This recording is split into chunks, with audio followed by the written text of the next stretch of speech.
Hello everyone. Today we will discuss law of equimarginal utility. The law states that in order to get maximum satisfaction, a consumer should spend his limited income on different commodities in such a way that the last rupee spent on each commodity yields him equal marginal utility. जो हमारा नियम है सम सीमांत उपयोगिता का नियम, ये utility analysis का दूसरा महत्वपूर्ण नियम है और इस नियम की व्याख्या सबसे पहले 19वीं शताब्दी के फ्रेंच इंजीनियर गोसेन ने की थी। इसीलिए इसे गोसेन का द्वितीय नियम या सेकेंड लॉ ऑफ गोसेन भी कहा जाता है। डॉक्टर मार्शल ने इसे सम सीमांत उपयोगिता का नियम लॉ ऑफ इक्विमार्जिनल यूटिलिटी कहा है। इस नियम के अनुसार एक उपभोक्ता को अधिकतम संतुष्टि प्राप्त करने के लिए अपनी विभिन्न वस्तुओं पर सीमित आय को इस प्रकार से खर्च करना चाहिए कि प्रत्येक वस्तु पर खर्च किए जाने वाले अंतिम रुपए से मिलने वाली सीमांत उपयोगिता बराबर हो जाए। यहाँ पर हम एक एग्जाम्पल देख सकते हैं कि जैसे यहाँ पर ये 1, 2, 3 जो दिया हुआ ये डिफरेंट कमोडिटीज़ हैं हमारी। अगर हमारी गुड्स की prices of commodities are equal, the maximum satisfaction to the consumer can be indicated in the following equation. Means अगर हमारी गुड की प्राइसेस जो हैं वो इक्वल हों तो एक कंज्यूमर अपनी लिमिटेड इनकम को इस प्रकार से खर्च करेगा कि that the last rupee spent on each commodity yield him equal marginal utility. Means utility from first commodity, marginal utility from second commodity and marginal utility from third commodity जो है वो equal हो। तो इस प्रकार से जो है अपनी limited income को expenditure करेगा। Now next is assumptions of the law. First assumption is cardinal measurement of utility is possible. Means हम उपयोगिता को गणनावाचक संख्याओं में 1, 2, 3, 4 में मेजर कर सकते हैं। कंज्यूमर इज रैशनल, उपभोक्ता हमारा जो है वो विवेकशील है। मीन्स वो अपनी सीमित आय से अधिकतम संतुष्टि प्राप्त करना चाहता है। Income of the consumer remain constant, हम ये भी अज्यूम करके चल रहे हैं। Marginal utility of money remains constant and the prices of the commodities remains constant। तो ये हमारी assumption है कि उपभोक्ता की आय में commodities की जो prices हैं, जो कीमतें हैं और marginal utility from money वो स्थिर हैं, उनमें कोई परिवर्तन नहीं हो रहा। Next is commodity is divisible into small units. It means that the consumer can spend his income in small units of money, say 1 rupee. And next is law of diminishing marginal utility holds good, means घटती सीमांत उपयोगिता का नियम लागू होता है। Now we can explain law of equimarginal utility with the help of table and diagram। हम यहाँ पर एक एग्जाम्पल लेके चलते हैं कि मान लीजिए एक कंज्यूमर की जो इनकम है वो 5 रुपीज़ है। इन 5 रुपीज़ को वो डिफरेंट गुड्स पर किस प्रकार से स्पेंड करे, एक्सपेंडिचर करे कि उसकी टोटल यूटिलिटी मैक्सिमम हो सके। तो यहाँ पर हम 2 गुड्स लेके चल रहे हैं, मैंगोज़ एंड मिल्क। यहाँ पर प्राइस दी हुई है, मैंगो की जो प्राइस है 1 रुपी पर किलो और मिल्क की जो प्राइस है 1 रुपी पर लीटर। अगर वो 5 रुपीज़ को इन गुड्स पर खर्च करता है तो वो कौन सा कॉम्बिनेशन होगा जो कंज्यूमर की टोटल यूटिलिटी को मैक्सिमाइज करेगा। तो वो अब हम एक चेक करेंगे। अगर वो 1 रुपी मैंगोज पर खर्च करता है तो उसे मार्जिनल यूटिलिटी मैंगोज से कितनी मिल रही है 12, मिल्क से कितनी मिल रही है 10 यूटिल। 2 रुपी से मार्जिनल यूटिलिटी फ्रॉम मैंगोज कितनी है 10 यूटिल एंड मिल्क की मार्जिनल यूटिलिटी कितनी है 8। थर्ड से मैंगोज से मार्जिनल यूटिलिटी कितनी मिल रही है 8 यूटिल, मिल्क से कितनी मिल रही है मार्जिनल यूटिलिटी 6 यूटिल। इस तरीके से 4th और 5th भी हम लोग यहाँ पर देख सकते। तो अब वो कौन सा कॉम्बिनेशन होगा जो कंज्यूमर की टोटल यूटिलिटी को मैक्सिमाइज करेगा।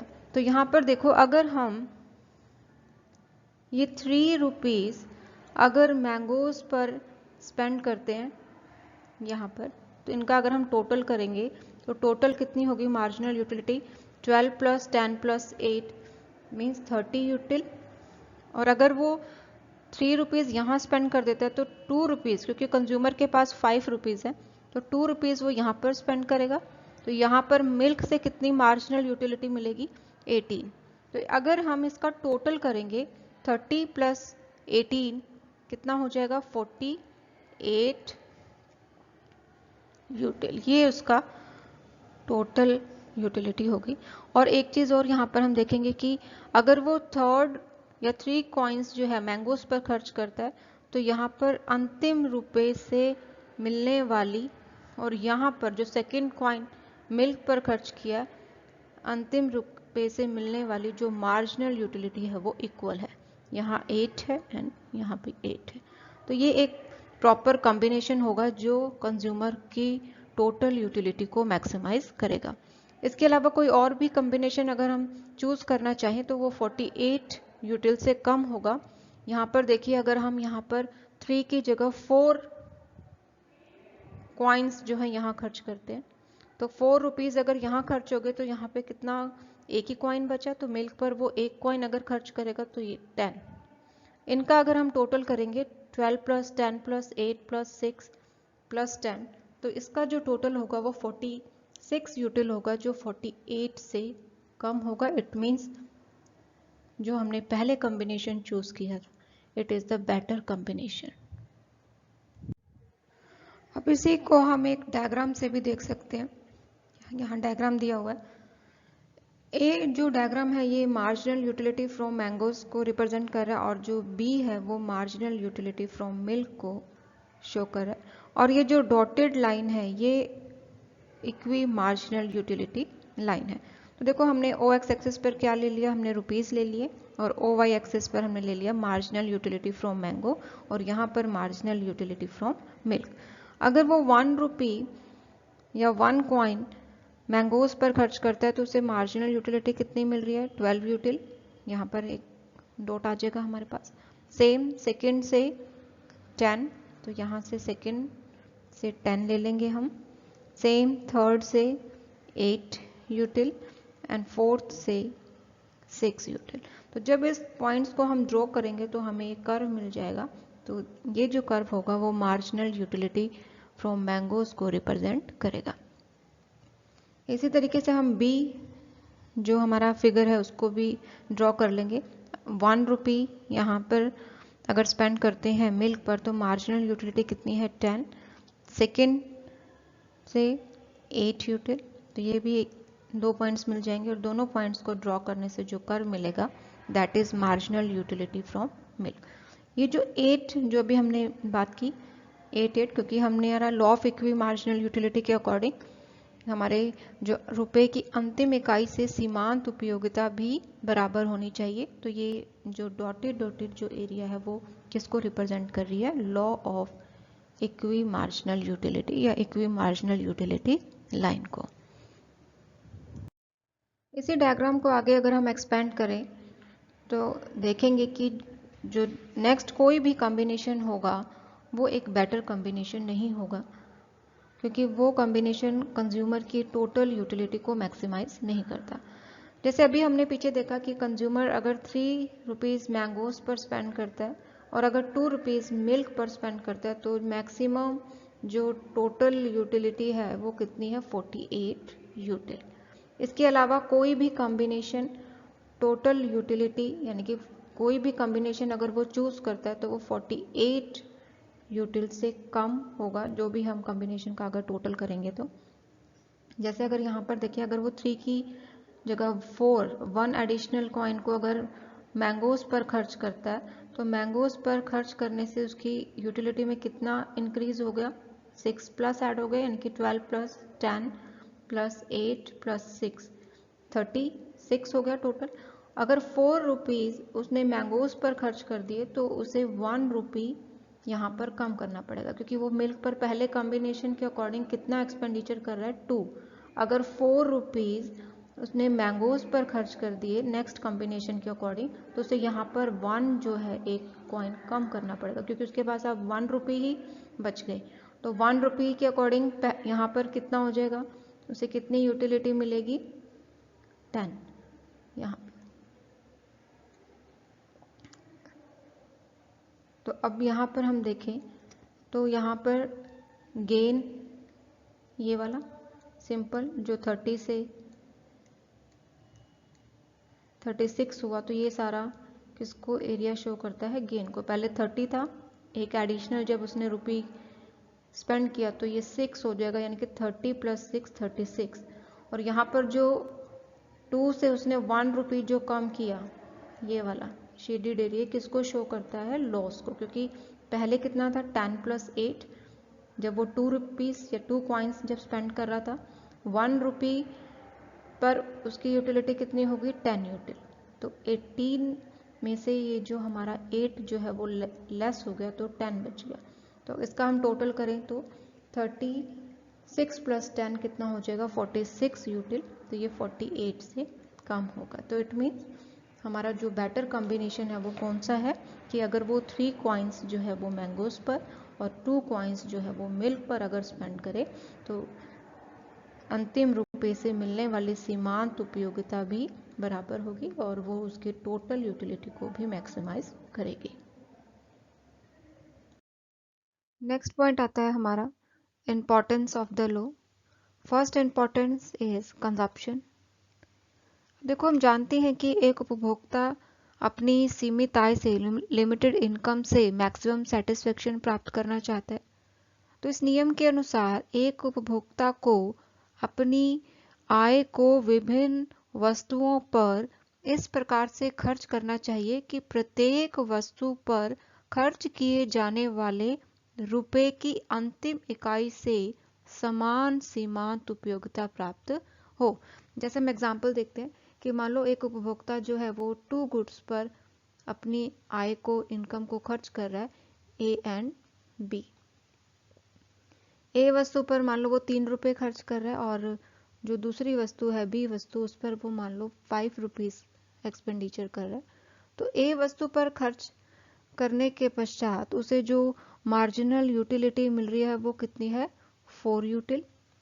और जो बी वस्तु है जिस पर वो 5 रुपये खर्च कर रहा है, उससे मिलने वाली जो मार्जिनल यूटिलिटी है वो कितनी है 4 यूटिल। इट मीन्स यहाँ देखो, जो मार्जिनल यूटिलिटी है from both goods are equal. तो इट मीन्स जो उपभोक्ता है उसे अपनी लिमिटेड इनकम को विभिन्न गुड्स, जो डिफरेंट हमारी गुड्स है, जिस जो हमने एग्जांपल लिया है A and B, different goods पर इस प्रकार से खर्च करना चाहिए कि उन पर खर्च किए जाने वाले रुपए की अंतिम इकाई से उसे समान सीमांत उपयोगिता प्राप्त हो सके। अब नेक्स्ट पॉइंट आता है प्रोडक्शन। अब एक उत्पादक जो है, प्रोड्यूसर है, उसका उद्देश्य क्या होता है, मैक्सिमम प्रॉफिट अर्न करना, अधिकतम लाभ प्राप्त करना। तो इस उद्देश्य की प्राप्ति के लिए जो डिफरेंट फैक्टर्स है प्रोडक्शन के, जो विभिन्न साधन है जैसे लैंड, लेबर, कैपिटल, तो इनका प्रयोग इस प्रकार से करना चाहिए कि विभिन्न साधनों की, यानी कि डिफरेंट जो फैक्टर है हमारे लैंड, लेबर और कैपिटल, इनकी जो मार्जिनल प्रोडक्टिविटी है वो बराबर हो जाए। Means marginal productivity from land, marginal productivity from labour, marginal productivity from capital, ये इक्वल होनी चाहिए। तभी एक प्रोड्यूसर को जो है मैक्सिमम प्रॉफिट जो है अर्न हो सकेंगे। अगर marginal productivity is not equal, तो एक उत्पादक को इन साधनों का तब तक प्रतिस्थापन करते रहना चाहिए जब तक सभी साधनों से मिलने वाली सीमांत उत्पादकता मार्जिनल प्रोडक्टिविटी बराबर ना हो जाए। नेक्स्ट पॉइंट आता है हमारा एक्सचेंज। एक्सचेंज मीन्स कि कम उपयोगिता वाली वस्तु को अधिक उपयोगिता वाली वस्तु द्वारा बदलना। अब एक व्यक्ति जो है वो जब विनिमय करेगा, एक्सचेंज करेगा, तो विनिमय करते समय कम उपयोगिता वाली वस्तु को अधिक उपयोगिता वाली वस्तु से तब तक प्रतिस्थापित करता रहेगा जब तक दोनों वस्तुओं से मिलने वाली सीमांत उपयोगिता मार्जिनल यूटिलिटी बराबर ना हो जाए। नेक्स्ट पॉइंट आता है हमारा डिस्ट्रीब्यूशन, वितरण। वितरण का अर्थ है राष्ट्रीय आय का, यानी कि जो हमारी नेशनल इनकम है उसका विभिन्न साधनों में बंटवारा करना, डिफरेंट फैक्टर्स में उसे डिस्ट्रीब्यूट करना। तो यह बंटवारा इस प्रकार से किया जाता है कि प्रत्येक साधन को उसकी सीमांत उत्पादकता मार्जिनल प्रोडक्टिविटी के बराबर नेशनल इनकम में से भाग प्राप्त हो जाए। ऐसा बंटवारा करने के लिए जो हमारे साधन है लेबर एंड कैपिटल का प्रतिस्थापन तब तक होता रहता है जब तक उत्पादन के साधनों की मार्जिनल प्रोडक्टिविटी उनको मिलने वाली आय के बराबर ना हो जाए तथा विभिन्न साधनों की मार्जिनल प्रोडक्टिविटी आपस में बराबर ना हो जाए। तब तक जो सब्स्टिट्यूशन है, जो प्रतिस्थापन है साधनों का, वो होता रहेगा जब तक दोनों साधनों से मिलने वाली सीमांत उत्पादकता जब तक बराबर नहीं हो जाती। नेक्स्ट पॉइंट आता है इसी में पब्लिक फाइनेंस, सार्वजनिक वित्त। इस नियम का सार्वजनिक वित्त या फिर राज्य की आय तथा व्यय के संबंध में भी बहुत महत्व है। अब जो गवर्नमेंट है वो टैक्स लगाते समय इस बात का ध्यान रखती है कि जो टैक्स पेयर हैं उनका मार्जिनल सेक्रीफाइस जो है वो इक्वल होना चाहिए। तो यहाँ पर जैसे हम प्रोग्रेसिव टैक्सेशन का एग्जांपल ले सकते हैं कि प्रोग्रेसिव टैक्सेशन में जिस भी व्यक्ति की इनकम कम होगी उसे कम टैक्स पे करना पड़ेगा और जिस भी व्यक्ति की इनकम ज़्यादा होगी तो उसे ज़्यादा टैक्स पे करना पड़ेगा। तो ये इसलिए किया जाता है ताकि जो मार्जिनल सेक्रीफाइस है फ्रॉम टैक्स वो इक्वल हो सके। इसी प्रकार से अगर गवर्नमेंट कोई एक्सपेंडिचर कर रही है, गवर्नमेंट एक्सपेंडिचर करते समय भी इस बात का ध्यान रखा जाता है कि जो मार्जिनल बेनिफिट है प्रत्येक व्यक्ति के लिए, जनता के लिए बराबर होना चाहिए। Our next importance is distribution of income between saving and consumption. इस नियम के अनुसार बचत तथा उपभोग में आय का वितरण इस तरह करना चाहिए कि वर्तमान आवश्यकता पर खर्च की जाने वाली मुद्रा की अंतिम इकाई से उतनी ही उपयोगिता प्राप्त हो जो बचत के लिए रखी गई मुद्रा की अंतिम इकाई की उपयोगिता के बराबर हो। तो इस प्रकार का जो वितरण होगा वो ऑप्टिमम एलोकेशन कहलाता है। फिर इसी में हमारा नेक्स्ट पॉइंट आता है ऑप्टिमम डिस्ट्रीब्यूशन ऑफ कमोडिटीज, संपत्ति का वितरण। आदर्श वितरण वस्तुओं का वह वितरण है जिसमें थोड़ा सा भी परिवर्तन समाज द्वारा प्राप्त कुल उपयोगिता को कम कर सकता है। तो आदर्श वितरण कब कहलाएगा? आदर्श वितरण उस समय संभव होता है जब किसी वस्तु का विभिन्न व्यक्तियों में इस प्रकार डिस्ट्रीब्यूशन किया जाए, वितरण किया जाए कि प्रत्येक व्यक्ति को मिलने वाली जो सीमांत उपयोगिता है, जो मार्जिनल यूटिलिटी है, वो बराबर हो। तो ये तभी ऑप्टिमम डिस्ट्रीब्यूशन जो है वो कहलाएगा। तो these are the some importance of the law. Now we will discuss criticism of the law. Our first criticism is consumers are not fully rational. इस नियम के अकॉर्डिंग हमारी ये मान्यता है, assumption है कि जो उपभोक्ता है वो पूर्ण रूप से विवेकशील होते हैं, रैशनल होते हैं, बट एक्चुअल में ऐसा नहीं होता। अपनी हैबिट्स के कारण, नेचर के कारण या रिलीजियस व्यू के कारण वो कई बार ऐसे गुड्स को भी परचेज कर लेते हैं जिनसे कंपैरेटिवली उन्हें कम उपयोगिता मिलती है और कम उपयोगिता मिलने के कारण वो अपनी जो संतुष्टि है उसको भी, जो सेटिस्फैक्शन लेवल है उसको भी मैक्सिमाइज नहीं कर पाते। इसके बाद नेक्स्ट आती है हमारी criticism, consumer is not calculating. इस नियम के अकॉर्डिंग जो कंज्यूमर है, जो उपभोक्ता है, वो हमेशा ये हिसाब लगाता रहता है कि रुपए की प्रति इकाई से उसे कितनी सीमांत उपयोगिता प्राप्त होगी, कितनी मार्जिनल यूटिलिटी मिलेगी। बट एक्चुअल में शायद ही कोई ऐसा उपभोक्ता होगा जो इतना अधिक कैलकुलेशन करता होगा कि उसे प्रत्येक वस्तु से मिलने वाली सीमांत उपयोगिता की तुलना करे या तुलना करता रहे। इसके बाद नेक्स्ट पॉइंट आता है हमारा शॉर्टेज ऑफ गुड्स। कई बार ये देखा जाता है कि मार्केट में अगर अधिक उपयोगिता देने वाली वस्तुएं गुड्स अवेलेबल ना हो तो कंज्यूमर जो है वो ऐसी गुड्स को परचेज कर लेता है जो कंपैरेटिवली कम उपयोगिता यूटिलिटी प्रदान करती हैं। तो यहाँ पे एक एग्जांपल भी ले सकते हैं, जैसे मान लो अगर मार्केट में कुकिंग गैस अवेलेबल नहीं है तो हम उसकी जगह कैरोसिन यूज करेंगे या कैरोसिन का यूज करना पड़ेगा। तो हम ये जानते हैं कि जो कुकिंग गैस के कंपैरेटिवली जो कैरोसिन ऑयल से हमें कम उपयोगिता प्राप्त होती है, तो जिसके कारण जो कंज्यूमर है अपनी जो सेटिस्फेक्शन है जो उसका उसे मैक्सिमाइज नहीं कर पाता। इसी में एक नेक्स्ट पॉइंट आता है influence of fashion, custom and habits. कई बार फैशन, कस्टम और हैबिट्स के इन्फ्लुएंस के कारण या इन आदतों के प्रभाव के कारण कई बार जो उपभोक्ता है वो कम उपयोगिता वाली वस्तुओं को परचेज कर लेता है। इसके बाद नेक्स्ट आता है हमारा ignorance of the consumer.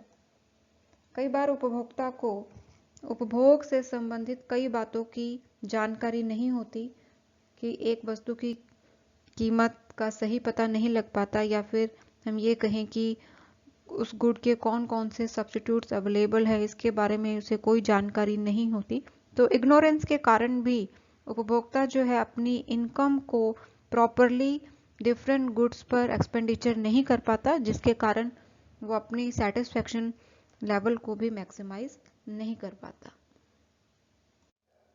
Next आता है constant income and price. Professor Leftwich के अनुसार इस नियम की एक मुख्य सीमा उपभोक्ता की आय का सीमित होना तथा कीमतों का स्थिर होना है। उपभोक्ता की आय सीमित होती है, इसीलिए वह अपनी संतुष्टि एक सीमा से अधिक नहीं बढ़ा सकता, और इसी प्रकार कीमतें स्थिर होने के कारण वह अपनी सीमित आय से जितनी मात्रा में वस्तुएं खरीद सकता है उतनी ही उसे संतुष्टि प्राप्त होती है। तो वह अपनी संतुष्टि इस सीमा से अधिक नहीं बढ़ा सकता। तो ये भी इसकी एक क्रिटिसिज्म है। इसके बाद नेक्स्ट क्रिटिसिज्म आती है हमारी इनडेफिनिट बजट पीरियड।